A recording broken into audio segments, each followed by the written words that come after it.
Dili pwede baso lang ta, reklamo lang ta.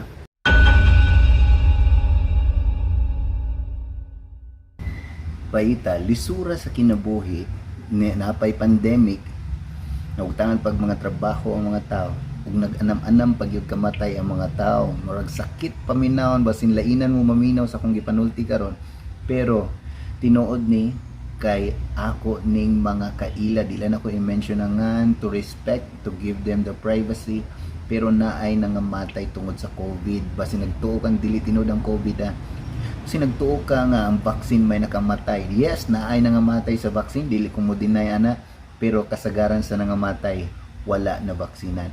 Daghan mga antay sa vaccines, wa ko yung problema ana, nirespeto ko sa inyo hang una-una. Ang akong punto is tungod aning pandemic, daghang naapektuhan, daghang naguba nga pamilya, daghang nausab sa tanan, og kinahanglan andam ta mo adapt ani. Dili pwede baso lang ta, reklamo lang ta, no? So unsay atong mabuhat ani, be vigilant lang, no? Plan ahead. Ikaw tambag lang ni nako at isip, mga kauban nako, mga kaila nako, as friends, no, as relatives.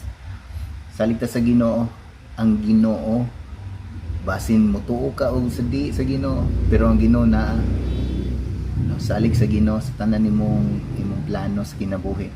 O lihok sad, dili pwede nga di ka mo lihok, kay bisan gani si Pedro gitagaan na ni Jesus og daghang isda, ningon pagyapon si Jesus ni Pedro, itaktak ang imong pukot. So meaning bisan pag muhatag ang Ginoo og panalangin, kinahanglan nagyapon kay buhaton. Sa pagmuhatag Ginoo og nay paagi pareha ni Moses, gingnan pagyapon sa Ginoo si Moses, iisa imong sungkod aron mahiwa ang gadtong dagat. So nagyapon kay buhaton. Dili siguro kay grabe ang imong gibuhat nga pareha sa mabuhat sa uban, pero kinahanglan nagyapon kay buhaton, o kinahanglan andam kang buhaton na bahalag lisod nimo dawaton ang kamatuoran.